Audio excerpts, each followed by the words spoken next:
So hindi po siya pwedeng mag-donate dahil inobjekan po ng ating bansa mismo. Do you know the representative of the Philippine government at that time when the objection was made? Yan ah. Alam po ninyo?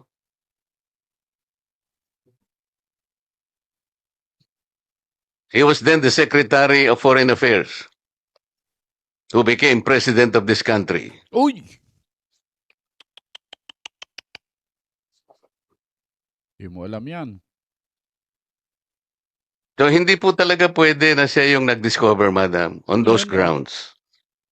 And it is not correct that earlier it was reflected in the minutes of this commission, that President Ferdinand Marcos Sr. formalized it in Presidential Decree 1596.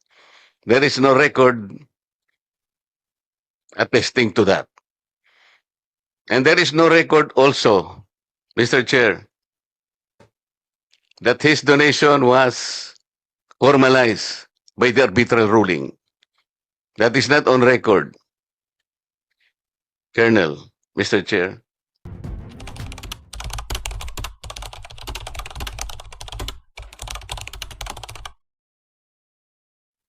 Magbati po sa inyong lahat mga kababayan at mga mahal po naming taga-subaybay. Ako po si Just Vlog. Long time no see mga kababayan. Ganun talaga buhay. Tumataas po lahat ng bilihin, lalong-lalo na po itong petrolyo mga kababayan. 100 at 1 piso na dito sa amin ang krudo mga kababayan. Mukhang tayo ay magpra-practice na maglakad mga kababayan dahil sa grabe po ang pagtaas ng krudo. Sinasamantala na po ito ng mga nagnenegosyo naman ng krudo, ng langis, ng gasolina. Kahit marami pa silang stock, kapag tumaas na ang presyo, isasabay rin nila ang pagtaas mga kababayan. Pero hindi naman po yan ang pag-uusapan natin. Hindi naman po yung pagtaas ng gasolina o krudo ang pag-uusapan natin sa pagkakataong ito. Maganda yung pag-uusapan natin ha. Oo. Itong pagsupalpal. Pagsupalpal. Sinuplak eh.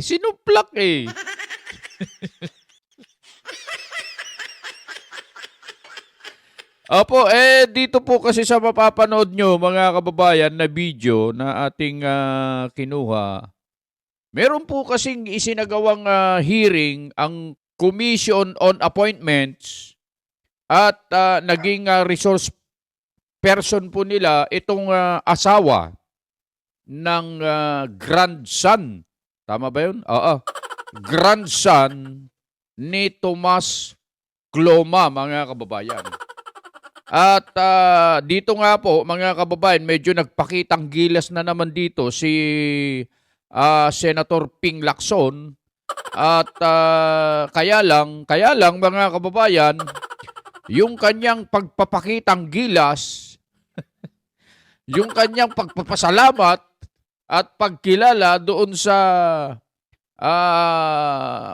sasabihin na nating kamag-anak nitong si Tomas Cloma na di umano'y nakadiskubre ng Kalayaan Island Group at idinunit niya daw di umano ito sa bansang Pilipinas. At yung term ni Senator Ping Lacson? Owning, sabi niya pag-aari daw at pag-occupy, pag-donate sa bansang Pilipinas ng Kalayaan Island Group, mga kababayan. Pinasalamatan niya kasi ito, mga kababayan. Kaya lang, nandun si Senator Marcoleta Oo. Narinig ni Senator Marcoleta na sabi niya, extend my regards. Sabi niya extend my regards to him. Ang tinutukoy niya si Tomas Cloma, mga kababayan, na sabi niya doon kay Colonel Jacqueline Cloma, salamat daw sa pag-own, pag-occupy, pag-donate ng Kalayaan Group at pagdiskubre pala ng Kalayaan Group of Island sa bansang Pilipinas. Yan ang sabi niya. Pagkatapos niya magpasalamat, para alam niyo itong mapapanood niyo, para nang sa ganun ay masubaybayan ninyo. Pagkatapos niya magpasalamat, nagtanong si Senator Marcoleta at dito na nga po nangyari ang karumal-dumal, ang kahindik-hindik at karimarimarim na pagkasuplak at pagkasupalpal ni Senator Ping Lacson, mga kababayan. Gusto nyo bang makakita? Gusto nyo bang mapanood kung paano nangyari yon, mga kababayan? Ito ay dun sa mga bago, paki-like naman at paki-subscribe na rin. May mga pipindutin lang kayo dyan. Yung subscribe, like, share, libre lahat yan. Pati yung kampana dyan, pakipindutin nyo na rin para updated kayo sa mga videong i-upload natin sa mga susunod na pagkakataon. Eto, hindi na natin patatagalin ha, mga kababayan. Panoorin natin na sabay-sabay ang videong ito. I guess Corpus is your maiden name. So is your husband a direct descendant of Thomas Cloma? My husband, sir, happens to be a great grandson. Oh, Great Oh. grandson. Yes, sir. But that his mother's mother is cousin of Thomas Cloma, sir. Yeah. Please extend my regards, and we'd like to thank him for discovering and occupying Yes, and sir. owning and donating to the Philippine government the Kalayaan Island Group. Yes, sir. That's all, Mr. Chairman. Thank you, sir. tumawa Sir, pa yung colonel eh. Honorable Marcoleta. Anong pangalan niya? Jacqueline. Anong, Colonel. Colonel Cloma. Jacqueline.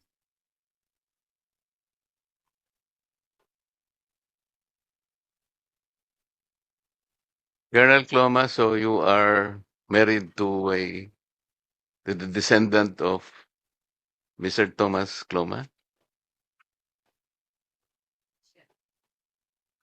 Yes, sir. Senator Lacson Yan na. made reference to his being the one who discovered Mm. the what? Kalayaan Island Group or Kalayaan this Island press Group. release? Was that supported by reliable accounts, Colonel? Yan Sir, na. before I will speak, sir, I'd just like to make a disclaimer that my statement will not reflect of my organization. So this will be my personal account, sir, and based on the stories I had from my husband, and I did a little research about it, sir. So I'm not referring, Colonel, to the stories. I'm talking about historical accounts, if they are very viable, that the great ancestor of your husband was the one who discovered the Kalayaan Island Group. Is this supported by historical facts? Yan. I have seen and read some references about it, sir. Did you know, Madam, that, Colonel, that when Mr. Thomas Cloma made a Freedom Declaration in 1956, several countries objected because, well, several countries like United Kingdom, the United States of America, China did also, Japan, Australia, and the Philippines. Did you know that? Yan. Based on my reading, sir, I only read countries like Vietnam, China, and France. Yes. Did you know that these countries objected to his declaration? Yes, sir. And there is a common ground, Colonel, why they objected. Do you know what the ground is? May you please enlighten me, sir, on that? Yes. Because according to the objectors, Kalayaan Island Group at that time is no longer treated as terra nullius, which means that Nobody's island, sir. it is not unoccupied and it was not undiscovered.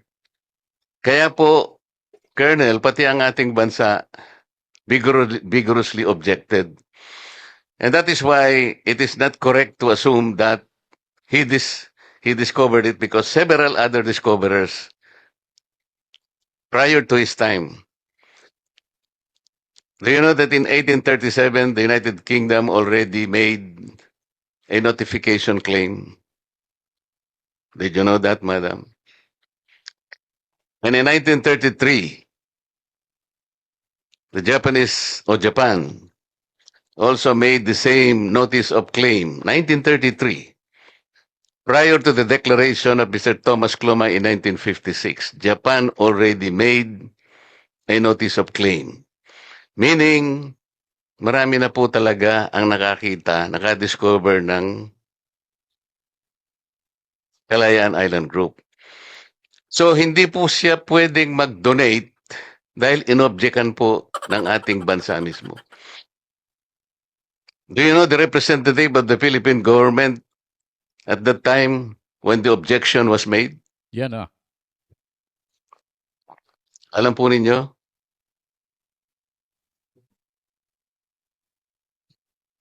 He was then the Secretary of Foreign Affairs who became President of this country. Uy! Hindi mo alam yan. So, hindi po talaga pwede na siya yung nag-discover, madam, on those grounds. And it is not correct that earlier it was reflected in the minutes of this commission, that President Ferdinand Marcos Sr. formalized it in Presidential Decree 1596. There is no record attesting to that. And there is no record also, Mr. Chair, that his donation was formalized by the arbitral ruling. That is not on record, Colonel, Mr. Chair. Just for the record, thank you very much. Yari si Lacson. Thank you, Honorable Marcoleta. Yari. Mr. Chairman, Ay, Yes, Honorable sasagot pa. Lacson is very- Hihirit pa, hihirit pa. what is the difference between Hihirit pa. discovery and occupation? Is there a difference? Ah, You may discover an hihirit island, pa eh. but if you don't occupy it, then you don't occupy it. So can you tell us the basic difference between discovery per se Yes. and discovery and occupation? So based on my apprehension, sir. So once you discover something, sir, you just learn about it, and then you can just pass by, sir. Yes, sir. That's the term. And once you occupying is a different thing, sir, because you spend a lot of a time, a certain period of time in that certain area. Yes, sir. Thank you, Mr. Chairman. Thank you, Honorable Lacson. Any more queries from the members? We may now excuse Colonel Kloma, Jacqueline Kloma. I will, sir. Thank you very much, sir. Thank you. Ayun o mga kababayan, nakita nyo? Nakita nyo na? Nakita nyo kung paano ipinahiya ni Senator Marcoleta si Senator Ping Lacson, mga kababayan. Senator Ping, mag-aral ka kasi ng history nang hindi ka napapahiya sa harapan ng maraming mga tao. Mararangal na mga tao pa naman dyan yung mga kaharap nyo. Pagkatapos ay para kang nilekturan ni Senator Marcoleta dyan ah. Hindi mo alam yung mga... Yan kasi ang mahirap sa'yo, Senator Ping eh. Pagka may sinasabi si Senator Marcoleta, sabi mo hindi ka interesado at ayaw mong alamin, yan tuloy. Ano nangyari sa iyo? Nagmukha kang TENGE dyan? Oh, nagmukhang TNGA. Eh bakit? Eh, ang sinasabi ni Senator Marcoleta, mga kababayan, base